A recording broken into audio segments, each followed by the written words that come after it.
show you my toys. Hey everybody, this is D Hunter bringing another action figure review. Today we're looking at the Mezco 112 Silver Knight Batman. This is the standard edition. I got mine from Mezco.com. When I had pre-ordered this guy quite a while ago. I already have the Onyx version, and there is a PX blue version coming out from some exclusive various retailers out there. So you may notice there are two of these in front of you. The one on the right still has a plastic seal around it. I'm never going to open that. That's going to stay in my complete unopened Mezco Bat-related collection. But we'll check that out a little later. Now let's check out the packaging of this figure. You can see the front here. Batman, Silver Knight, 112. Side here just shows the Batman logo. Other side, exact same thing. The top simply says 112. Pose, play, display. Then, of course, the bottom, barcode, some credits, etc. Actually, I don't see a technical barcode on there. And then the back side, Batman Silver Knight. You can see a bunch of his accessories. Looks like another bat drone, 3 different heads, 10, 11 batarangs. Pretty cool looking suit here. Got the lines through it, the gray, the black. It's got a stand, grapnel, some sort of disruptor, sonic disruptor, and then a few action scenes with the figure. I think this guy's going to end up being pretty cool.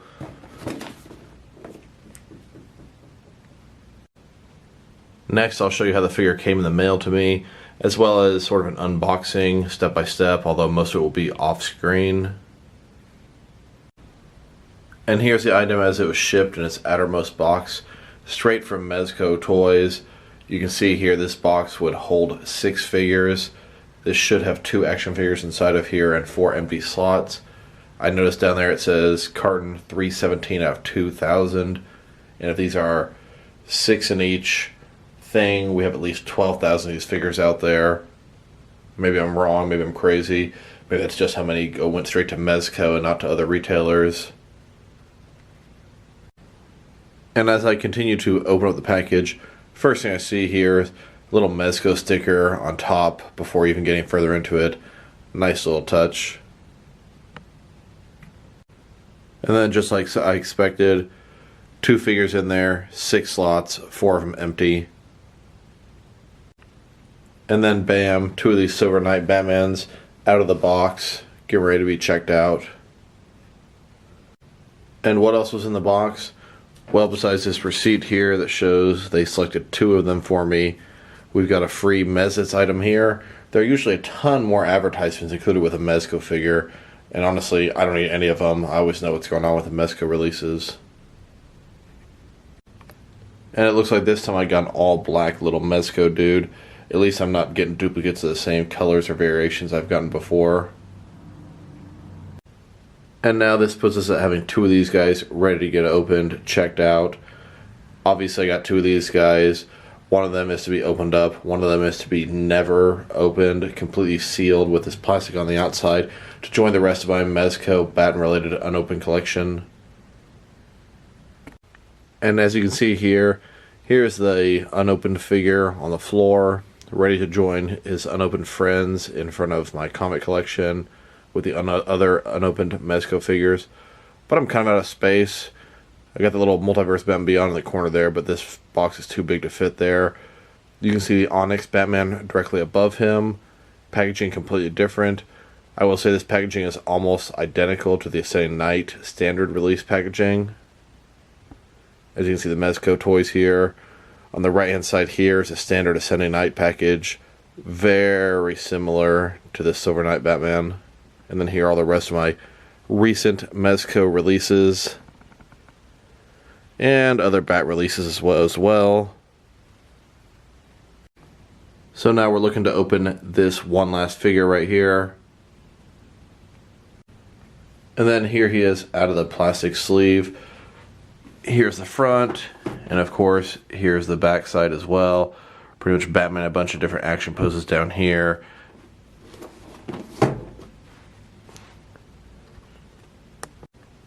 I went ahead and grabbed the box, the standard release of the Batman Ascending Knight Batman. Very similar to the Silver Knight Batman box. My understanding about these figures is Ascending Knight is sort of like a year 1 or year 2 Batman.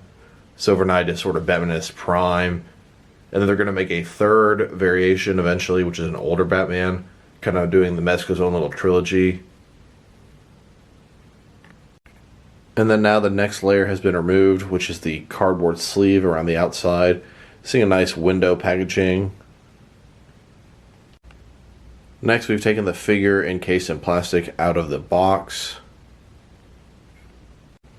And then we remove the top layer of the plastic part of the box, exposing the figure and most of the accessories. And then we remove the next layer that has the figure and most of the parts, exposing the stand, the baggie, and a couple of other kind of boring pieces. And then taking off the next layer, exposing the actual stand and bags, and etc., etc. Now the whole reason I went through this entire process is to show you how kind of overdramatic the packaging can be. We've got here on the side, first the plastic sleeve, then the cardboard outer part, and then the actual box outer part, and as well as 4 different plastic parts for the inside. So there's pretty much 7 layers to get through. Alright, well now that we got this guy out of the package, here he is with all of his accessories laid out. And boy, he does come with quite a bit of stuff. Pretty much exactly the same, but slightly different variations from the Onyx version of Batman. So you can see here, he's got his display stand, he's got his baggie for the accessories, he's got a sonic disruptor, he's got a grapnel with 2 different accessories, he's got a total of 4 heads, he's got a bat drone, 10 standard batarangs, a large batarang, 11 hands, 6 right, 5 left. Pretty cool. But before we look at all those accessories, let's check out the actual figure. And I must say, my first sort of thought when looking at him, I think I like him just as much as the Onyx version. Maybe a hair less, but this guy sure delivers considering he's the standard Silver Knight Batman. So you can see here, his head, he's got nice sculpted lines on his face, as well as the side. His bat symbol, oh boy, that looks really good. Hard plastic on top of this cloth suit, a lot of indentation and sculpt on it. His suit looks very textured, some lines on it, but they're very like subtle. I really like the way they made that look. His belt's nice. Everything about this guy so far is great. Cape, of course, got a place to put his grapple on the back here. Really, really nice looking figure. We will be comparing him to the Onyx version as well as some other Mezco figures throughout this review. Looking at all his accessories. I personally got my figure from Mezco.com. Pre-ordered it a long time ago. Finally arrived. And here we go. And then here's a figure broken down as far as he can go with all of his removable parts detached. So now let's check out his accessories, starting with what I consider to be the most boring kind, working our way to the most interesting kind. First of all, we got his stand here. Nothing special to report about this. I'm not even going to bother assembling it. It's just another Mezco stand. I'm not much of a stand guy, but there's lots of cool things you can do. You can support your figure. These pieces here can have his cape spread out and open. Like I said, not a stand guy, so it's going to go into a huge box of stands, never to be seen again. And then next we got the little baggie here. You would think this would be useless, but they do come with all these extra hands, and I actually utilize the Mezco baggies. Maybe you're supposed to write down what the figure is here. I actually put the extra hands and accessories in there for future usage. The batarangs and stuff usually go on Bat Armory. Next, let's check out this guy's hands, and they are many. He's got 11 of them. First, let's check out these 2. These are fisted hands. These are the default ones that the figure came with attached to him. And then here he is wearing his fisted hands, getting ready to fight some people in hand-to-hand combat. And who better to use his fists against than the mutant leader? And as you can see, there's some of his mutant gang in the background there. The next hands I want to look at are going to be these semi-open hands here. As you can see, they're not designed to actually hold anything, but they have a lot of different uses, as if maybe Batman's touching something, typing on a computer, maybe just after he threw a batarang, etc. And then here he is with his semi-open hands.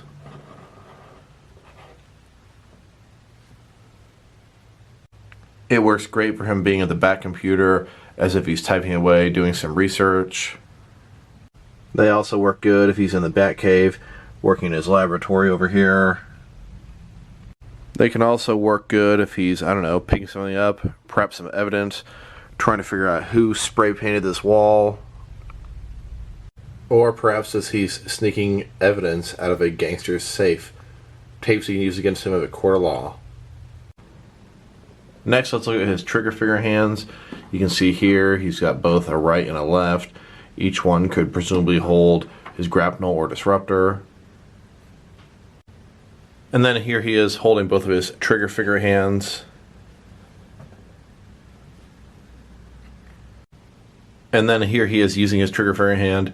As you can see here, both his left and his right hand can accommodate either the grapnel or the disruptor. They have both similar type of handles.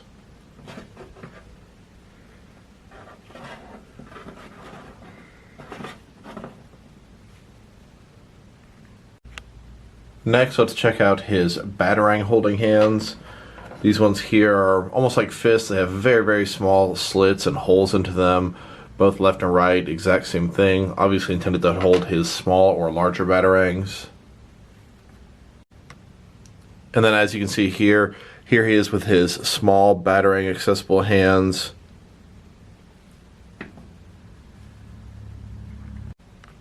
And then as you can see, he's able to hold a batarang in either one of his hands, ready to throw it, etc.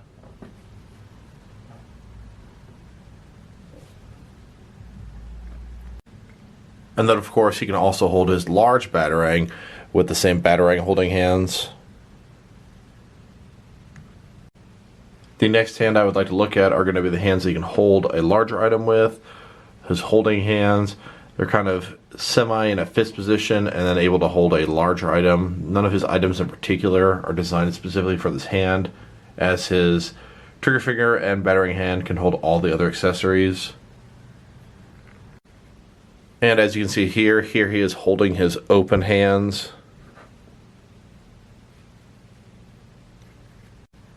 And as you can see here, his open hands, they can hold both his disruptor and his grapnel gun. Not quite as nice as a trigger finger hand, but they sure can hold it as well.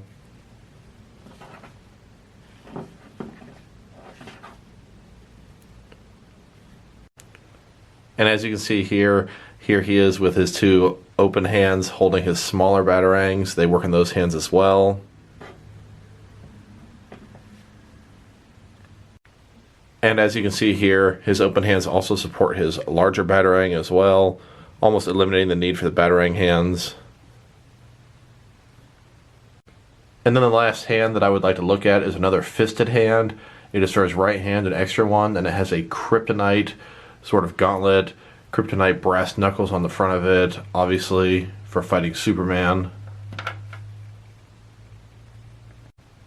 And then here he is wearing his kryptonite weapon. You can see fitting on top of his fisted hand. Might be great next time Poison Ivy takes control of Superman. And as you can see, this is exactly why Batman keeps kryptonite on hand at all times. In case something like this happens, Poison Ivy taking control of Superman. So I decided to use these semi-open hands as the default hands I'll be using with this figure for the majority of the time, for a couple different reasons. As I've shown you before, he can hold all of his accessories with these hands. They can also sort of be doubled up as fisted hands pretty easily. Now I will say that while switching out these hands, Mezco has great quality control. The pegs, the wrists, absolutely no problem swapping them in and out. Doesn't feel like they're going to break. They come out very easily and they stay in very sturdily. Next, I would like to check out this guy's heads. He does come with 4 of them. The first head here, longer ears. This is the default sort of main head that's intended for the figure, the one that it came with. Next, we've got pretty much the same head with shorter ears, if you prefer that type of cowl. Then we've got longer ears, battle damage head. This is probably the coolest of the heads, looking pretty sharp. And then, of course, we want an unmasked Bruce Wayne head. You can see here, that battle damage one looks real sharp. And then here are all of this Batman's heads compared to the Sovereign Batman's heads, the Onyx version that is. There's really absolutely no difference on any of them except that the Onyx version has sort of a glossy black on it. Even the Bruce Wayne heads are truly identical. I don't see any difference with their hair. Here he is wearing his standard default head, the one that came with the figure and has the longer ears. Looking pretty good, if I may say so. And then as you can see here, here is his head with the longer ears compared to a couple of other Mezco Batman figures with longer eared cowls. We've got the Ascending Knight Batman here, then the Sovereign here, and then the Onyx Sovereign version over here. These two have identical head sculpts, just painted slightly differently. Here he is next to a couple of non-Mezco Batmans that have pretty long ears and kind of remind me of this figure's ears. Next, here is his shorter eared cowl. This one here is pretty much identical to the longer eared one, except for his ears are shorter, and he's also a little bit angrier. He's almost growling. You can see a little bit of his teeth showing. Here he is next to a couple of other Mezco Batmans with shorter eared cowls. And then here's this figure's shorter eared head compared to a couple of other non-Mezco Batmans that have shorter eared cowls. Next, here he is wearing his battle damage head. And I must say, at least for me, this is my favorite of the heads. It looks really cool, really well done. But funny enough, it's going to be the head I use the least of the time. Here is a great shot of the battle damage head. You can see he's got a very angry sort of look to him. His head is scratched up, the cowl's damaged, his eyes red and inflamed. Just think they did this very well, executed it very nicely. Almost looks like maybe a little blood coming out of his mouth.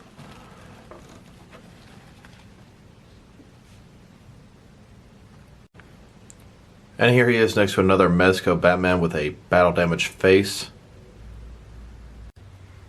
And the way his cowl is scratched up, it looks like maybe he even got into a fight with Catman. Hell, with as banged up as it is, it almost looks like he got into a fight with Freddy himself. And then here he is with his unmasked Bruce Wayne head on. Looking pretty good, nice sort of middle-aged Bruce Wayne. Just a touch of gray here on the side. Like I was pointing out before, it is identical to the Onyx version, but definitely not identical to the Ascending Knight version. And then here's the Sovereign Knight unmasked head next to the Ascending Knight unmasked head. I do believe they are completely on the same sculpt, just painted differently to make them look different. The Ascending Knight is supposed to be a younger version, and the Sovereign Knight is supposed to be sort of a middle-aged, probably 40-ish type Batman. The Ascending Knight has no touch of gray, anything like that. Maybe a slightly darker hair color. And then here's the Silver Knight unmasked Batman in the Batcave, just hanging out, kind of admiring some of his trophies. Next, let's check out this guy's Batarangs. He came with 10 smaller Batarangs and 1 larger Batarang. I mean 10 of them. Who here would have been disappointed if this guy came with 8 or 6? Nobody. They decided to give him 10 though, the royal treatment. I'm sure these things cost little to nothing to make, but I still think it's pretty cool that Mezco did that. Now you can see each individual Batarang here. It's got a little bit of sculpted lines on it. It's made of hard plastic, not bendable at all. One difference I noticed is the Onyx version came with a gray Batarang, ever so slightly different version than the black one. Then we've got the larger Batarang as well. This thing is definitely a little bit nicer than the other guys. I'm not sure how well you can see it, but it's got some sort of texturing to it. It's pretty cool. On the black parts, it's got sort of some bumps and grooves and different sculpting all over it. And trying to get a little bit of a better look at this guy, you can kind of see some of the texturing, the different lines, sculpting. Looks pretty good. I will say that the other version, the Onyx version of the Batman, came with a gold colored versus a silver tinted.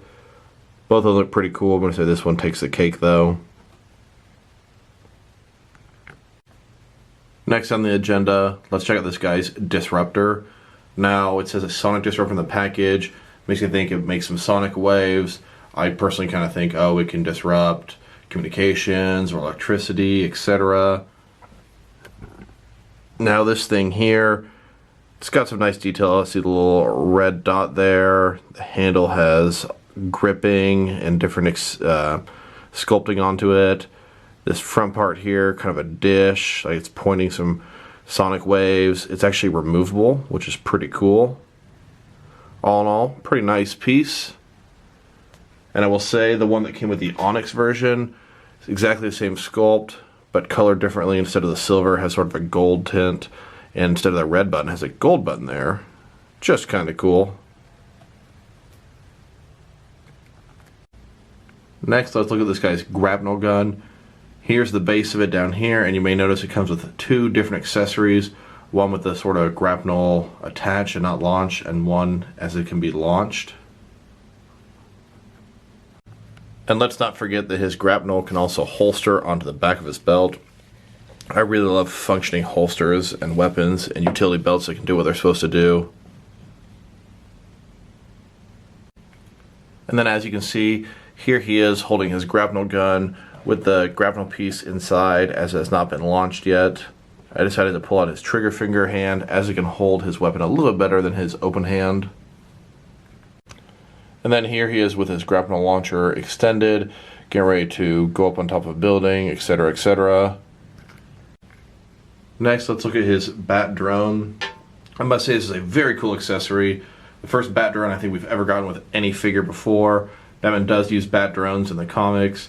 In the Justice League film, the Flying Fox was full of a bunch of bat drones. I saw that in one of the DVD special features. Here it is compared to the Onyx version as the other accessories.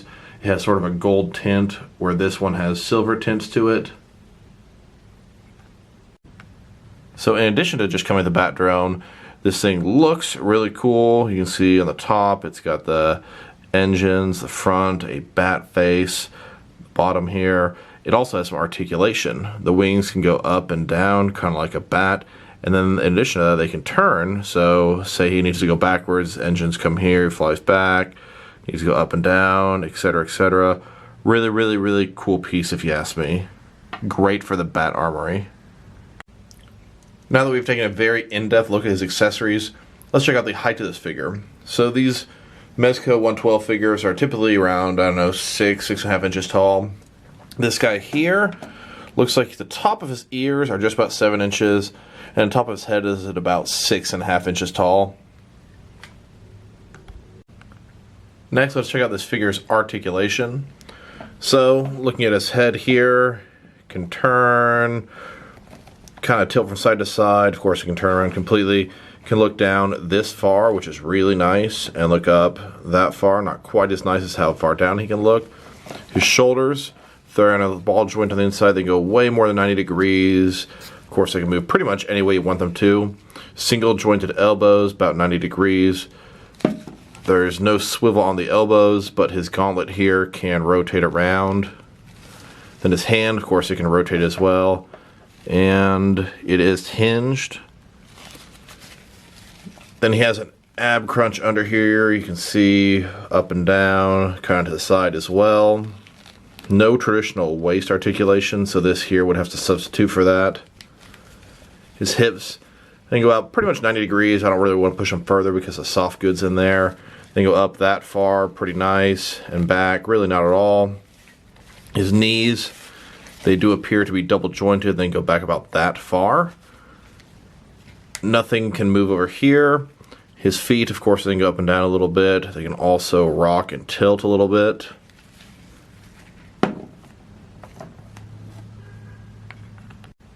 Alright, let's take a look at this guy's cape. So, if you want to stretch it out as far as it'll go, it goes out about that far, which is pretty cool. And let's look at the material. You can see on the outside here, there are little grooves where you're able to sort of tuck it in, kind of how it's intended to be done. This is sort of my favorite look for him right here. So on the outside, kind of like a fake leathery type material. And on the inside here, considerably different, a little bit more clothish, softish. Sorry, I couldn't tell you exactly what material either side was made out of. Next, I would like to compare him to some other action figures in my collection. starting with other Mezco figures, Mezco Batman figures, my entire Mezco collection, and then some other Batman figures and other action figure lines in general to see how he fits in both scale and style-wise. So first of all, here he is next to the Sovereign Batman Onyx Edition. This was a Mezco.com exclusive. It sold out very quickly. These guys are pretty much the same figure. Of course, they're painted completely differently. Their cloth suit is completely different. And he's with a glossier paint, the Onyx one. And of course, one of the most obvious things, the bat signal is completely different. Which one of these do I like better? Honestly, it's a tough question. I'm probably going to go with the Onyx. But this guy is surpassing my expectations. I kind of remember the Ascending Knight non-exclusive version be a little bit boring. This guy here seems really, really cool. I'm really blown away by him. I really like his bat symbol, and I really do like his as well too. And then here he is next to his version of the Ascending Knight Batman. What I mean by that is the gray non-exclusive version. Looking pretty cool. There's also a blue PX version of the Silver Knight Batman that's going to be coming out, I'd imagine, within the next several weeks for sure. And as you can see here he is next to all three different versions of the Ascending Knight Batman. And I say all three versions, I mean all three that I have. There's one version I was unable to get, and that's the Toy Fair exclusive version. It's pretty much the exact same as this guy, but his belt is also painted black. Here he is next to all four different versions of the Dark Knight Returns Mezco Batmans that I own.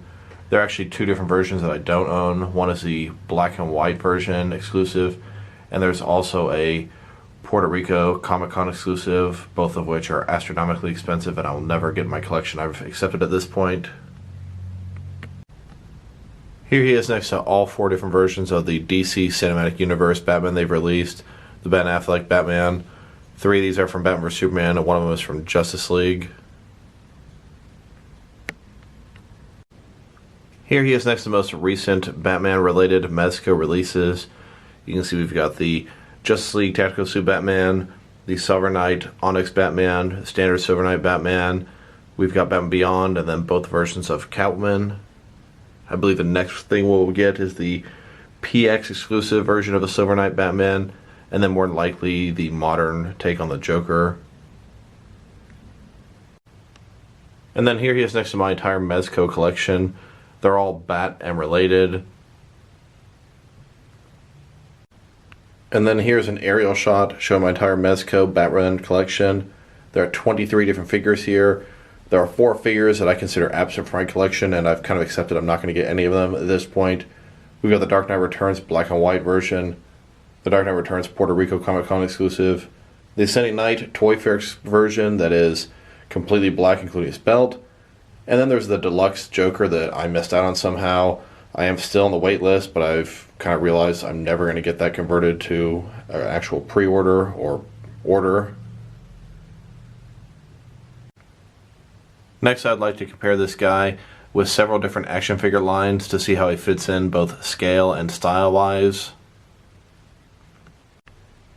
Here he is next to some Diamond Select action figures. I decided to start my comparisons with the larger lines and work their way gradually smaller. As you can see, the Mezco 112 scale figures don't really fit in with Diamond Select figures very well. Here he is next to several different lines from McFarlane Toys. You can see they're also a little bit larger than the Mezco figures. Here he is next to some NECA action figures from various NECA lines, and they're continuing to be a little bit taller than the Mezco. And here he is next to several DC Direct and DC Collectibles of various lines, how this Batman stacks up with those Batmans. And then here he is next to some Mattel wrestling figures. You can see some of them not too different from the Mezco, and some of them quite a bit taller.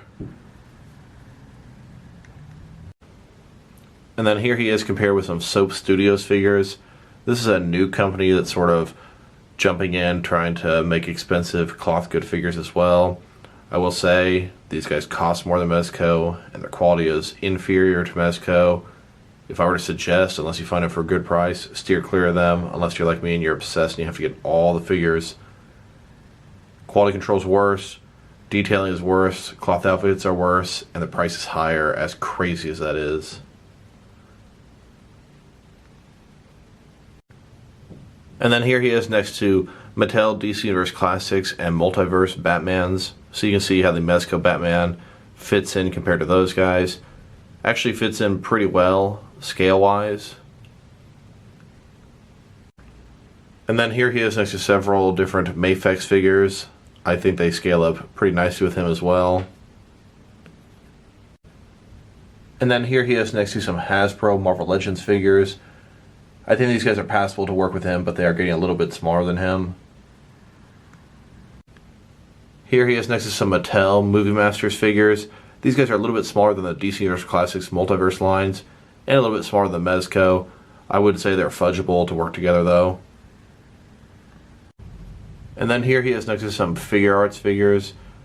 They're definitely getting a little bit smaller than him, but you can see how he fits in with them scale-wise. So all in all, I'm going to say this is a very solid figure. I didn't think I was going to be as impressed with him as I am. Being the sort of non-exclusive release, he's usually the most dull of the three, but God, this guy looks really good. Can't wait to see what the blue and gray one looks like. Now, if I were to give this figure a rating, it's so hard. I want to give it an 8.5, but that's what I gave the Onyx Batman. I do like him a little better, so I'm going to probably give this guy an 8 out of 10. Very, very nice figure.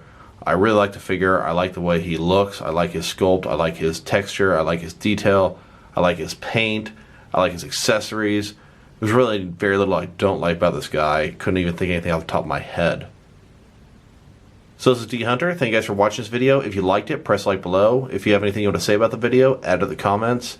If you want to see additional action figure reviews from me, press the subscribe button.